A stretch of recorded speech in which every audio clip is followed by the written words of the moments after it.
Je me nomme Dania, fille de Dany et petite-fille de Gabriel. Je vous présente publiquement mon acte d'allégeance envers le monde du vivant, tel que Mère Terre et Grand-Maman Lune. Dès mon jeune âge, on m'a appris à suivre les règles, à parfaire ma conduite en laissant dans le creux de mon oreille « Sois belle et tais-toi ». En vieillissant vers l'adolescence, un groupe de jeunes hommes avec qui je faisais du sport m'a éclairé sur le fait que je dois prendre ma place, ne pas m'en laisser imposer et affirmer qui je suis. Au début de ma vie adulte, j'ai l'impression d'avoir mis de côté ces sages paroles qu'ils ont bien voulu me montrer, et donc j'ai suivi quelques formations trop bien alignées avec le système, qui n'ont jamais vraiment aidé en quoi que ce soit réellement avec la tâche que toutes les femmes, telles que les grands-mères, les mères, les filles, ont en commun, qui est de préserver la vie. Il y a quelques années, j'ai pris conscience du tort que j'ai pu faire, en me pensant obligée à suivre ces règles-là, en payant des impôts, en me levant chaque matin avec le réveil matin pour me rendre au travail. Un travail qui n'aidait en rien Mère Terre, cet endroit qui nous accueille et nous abrite. Ce quotidien qui me gardait bien dans les rangs sans que je sourcille une seule seconde. Il y a un peu moins d'une dizaine d'années, j'ai compris que je participais à quelque chose qui allait totalement à l'encontre de ma tâche de mère qui est de porter la vie, la protéger et veiller à son bien-être. Donc aujourd'hui, je bannis totalement ma participation envers la religion catholique romaine en ayant signé mon acte d'apostasie. Je refuse aussi maintenant que mon nom soit utilisé pour financer la destruction et que je sais maintenant qu'il est utilisé depuis quasi ma naissance.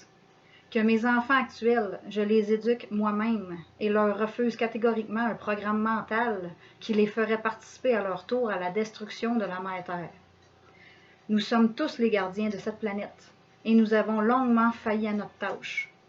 Je comprends totalement l'endoctrinement de l'homme blanc que Stuart nomme souvent. Je sais aussi que plusieurs deviennent offusqués d'entendre ces dires-là. Mais comment pouvons-nous utiliser l'humilité et tirer une leçon sur nos erreurs à tous si nous ne pouvons même pas en premier lieu les voir et les reconnaître?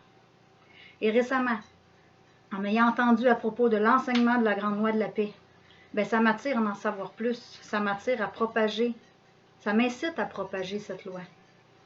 Donc, unis dans un même esprit, nous voulons instaurer une union forte, enfants, femmes et hommes, pour promouvoir la vie.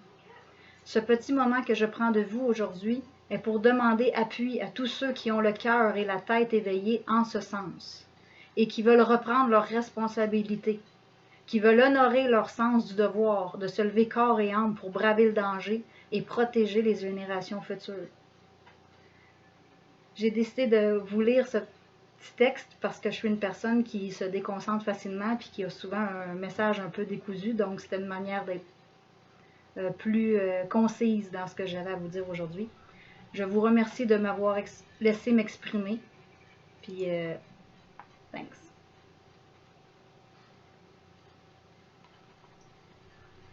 Sur ça, je suis entièrement d'accord avec ce que ma blonde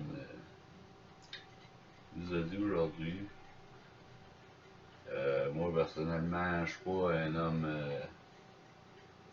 à l'aise à parler devant une caméra, mais je serais honoré de pouvoir essayer de discuter autour d'un feu et qu'on se comprenne mutuellement. Ouais, s'allier avec les Autochtones parce qu'ils en ont vraiment beaucoup à nous apprendre. On doit se laisser guider par eux. Donc sur ce, bonne journée.